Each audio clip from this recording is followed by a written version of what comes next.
अस्सलाम वालेकुम।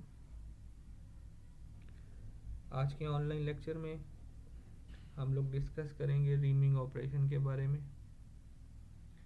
तो रीमिंग ऑपरेशन लेथ मशीन के ऊपर परफॉर्म किया जाता है और इस ऑपरेशन का मकसद क्या होता है।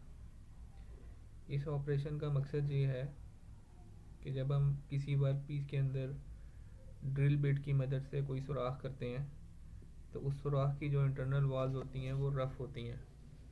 तो उन इंटरनल वॉल्स को स्मूथ करने के लिए, उनको हमवार करने के लिए, उनको फिनिश करने के लिए लेथ मशीन के ऊपर जो ऑपरेशन परफॉर्म किया जाता है उसको कहते हैं रीमिंग। और इस ऑपरेशन को परफॉर्म करने के लिए जो टूल इस्तेमाल होता है उसको कहते हैं रीमर, जो आप सामने पिक्चर में देख सकते हैं। ये पिक्चर में जो आप लोगों को टूल दिखाई दे रहा है ये कहलाता है रीमर। इसके दो हिस्से हैं। ये वाला जो हिस्सा आप लोग देख सकते हैं ये इसकी शैंक होती है और इसको ड्रिल चक के अंदर जो है वो फिट किया जाता है। और ये जो नेक्स्ट पार्ट है इसका शैंक से आगे, ये इसके फ्लूट्स हैं। ये होल के अंदर चलते हैं और जब ये होल के अंदर घूमता है रीमर तो इन फ्लूट्स की मदद से होल के अंदर की जो वॉल्स हैं उनकी हल्की हल्की कटाई होती है, जिसके नतीजे में उनकी जो सरफेस है इंटरनल वॉल्स की वो फिनिश हो जाती है।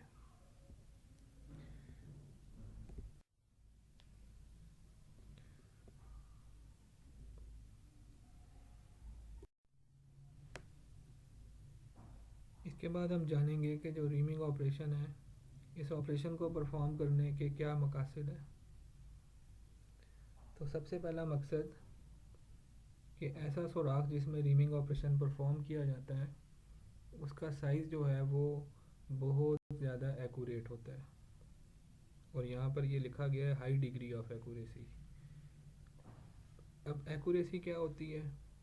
एक पैमाइश वो होती है जो आपको दी जाती है कागज़ पर लिख कर या आपको ज़ुबानी बता दी जाती है, और एक पैमाइश होती है जो आप काम मुकम्मल करने के बाद किसी मेजरिंग इंस्ट्रूमेंट से नापते हैं। तो जो नापी जाने वाली पैमाइश होती है with the help of measuring instrument उसको कहते हैं एक्चुअल साइज़, हकीकी पैमाइश। और वो पैमाइश जो आपको पहले कागज़ पर लिख कर दी गई थी या आपको ज़ुबानी बताई गई थी उसको कहते हैं बेसिक साइज़। तो बेसिक साइज़ और एक्चुअल साइज़ के दरमियान जो फ़र्क होता है ये उसकी क्या कहलाती है? एक्यूरेसी। तो अब ये फ़र्क जितना कम होता जाएगा उतना हमारा साइज़ एक्यूरेट होता जाएगा। तो रीमर का इस्तेमाल करने से सुराख का जो साइज़ है उसकी एक्यूरेसी बढ़ जाती है और हम कहते हैं कि वो हाई डिग्री ऑफ एक्यूरेसी में बना है। उसके बाद दूसरा जो मकसद है रीमिंग का वो हमें ये हासिल होता है कि hole is perfectly aligned. Aligned का मतलब है सीधा, कि अगर सुराख के अंदर कोई टेढ़ापन होगा ड्रिल करते हुए, अगर सुराख के अंदर कोई मिस अलाइनमेंट होगी हल्की फुल्की, तो रीमर इस्तेमाल करने के नतीजे में वो जो मिस अलाइनमेंट है वो ख़त्म हो जाएगी और सुराख बिल्कुल सीधा हो जाएगा। क्योंकि हम जानते हैं कि जब बर्मा हम इस्तेमाल करते हैं ड्रिल बिट, तो जब मशीन चल रही होती है तो मशीन के अंदर वाइब्रेशन होती हैं और वो वाइब्रेशन जो है वो ज़ाहिरी बात है उसका असर ड्रिल बिट के ऊपर भी पड़ता है। तो वाइब्रेट करता हुआ ड्रिल बिट जब वर्क पीस में चल रहा होता है तो उन वाइब्रेशन की वजह से सुराख की जो गोलाई है वो मुतासर होती है। सुराख में हल्का सा मामूली सा टेढ़ापन आ जाता है जो आपको आंखों से तो महसूस नहीं होता, लेकिन अगर उसको जूम करके देखें होल को तो नज़र आता है कि सुराख सीध में नहीं है बल्कि उसमें थोड़ा सा टेढ़ापन है। तो रीमर चलाने के बाद सुराख के अंदर ये जो मिस अलाइनमेंट है ये वाला मसला हमारा ख़त्म हो जाता है और सुराख बिल्कुल सीधा होता है। इसी तरह तीसरा हमें जो बेनिफिट हासिल होता है रीमर का वो the hole is perfectly round, के सुराख जो होता है ये बिल्कुल गोल होता है। तो हम बात कर रहे थे इसके तीसरे बेनिफिट की कि जिस सुराख में रीमिंग ऑपरेशन परफॉर्म किया जाएगा वो सुराख परफेक्ट राउंड हो जाएगा। और फोर्थ बेनिफिट जो सबसे बुनियादी बेनिफिट है जो हम पहले भी अभी पढ़ के आए हैं कि hole has highly smooth internal wall, कि उस सुराख की जो अंदर वाली जो सतह होगी वो बहुत ही ज़्यादा हमवार, मुलायम और स्मूथ होगी। तो ये 4 ऑब्जेक्टिव्स हमें हासिल होते हैं रीमिंग ऑपरेशंस की वजह से।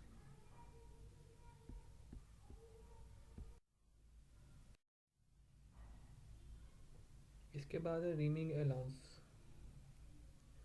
अलाउंस कहते हैं गुंजाइश को। The difference between basic size of drill bit and actual size of drill bit is called reaming allowance.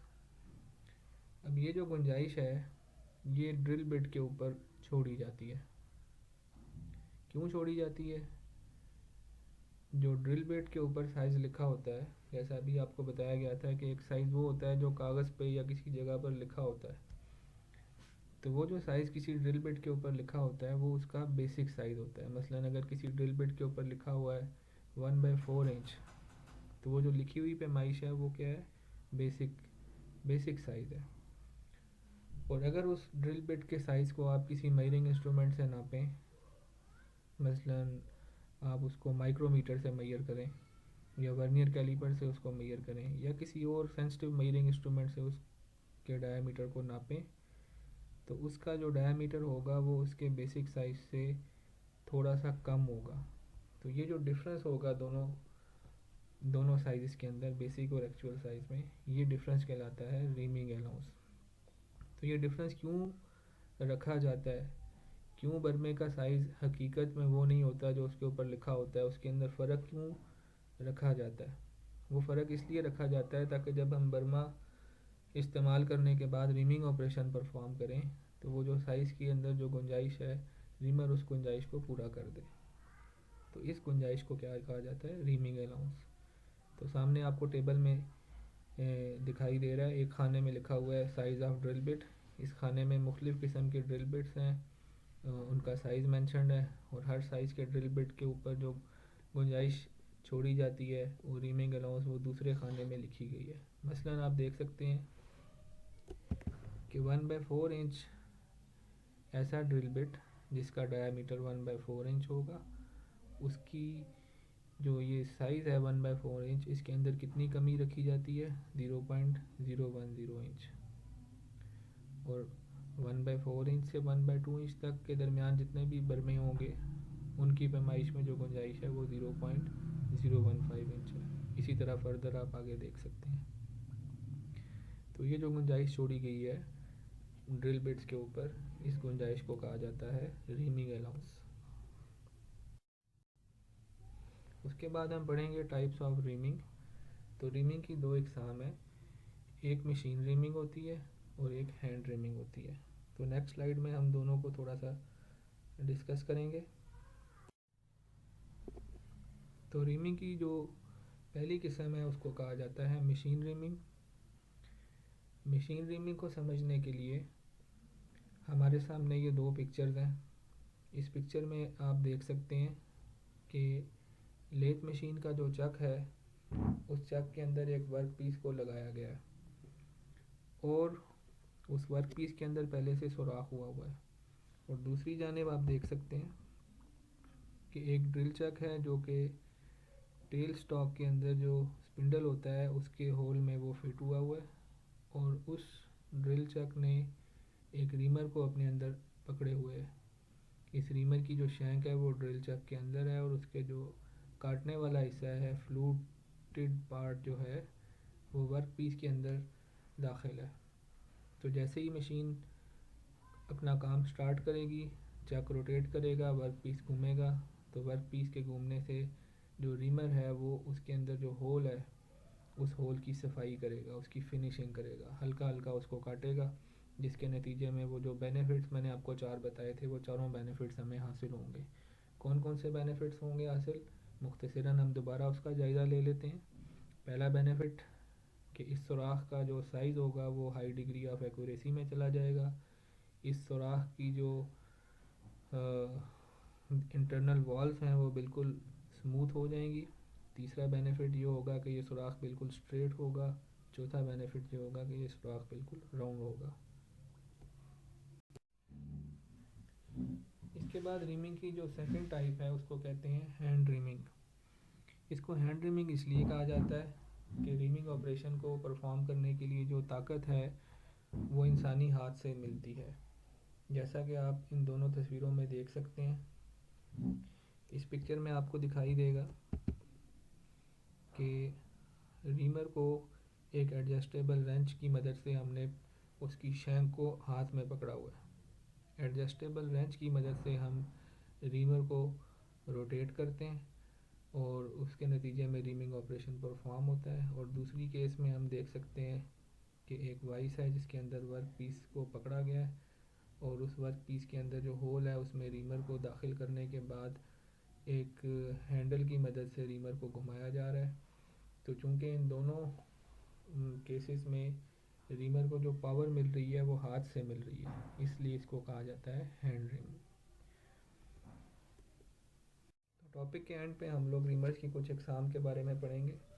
तो रीमर की बहुत सी इकसाम हैं जिनमें हैंड रीमर्स हैं, मशीन रीमर्स हैं, चकिंग रीमर्स हैं, फ्लूटिंग रीमर हैं, एक्सपेंडिंग रीमर, एडजस्टेबल रीमर और शेल रीमर्स होते हैं।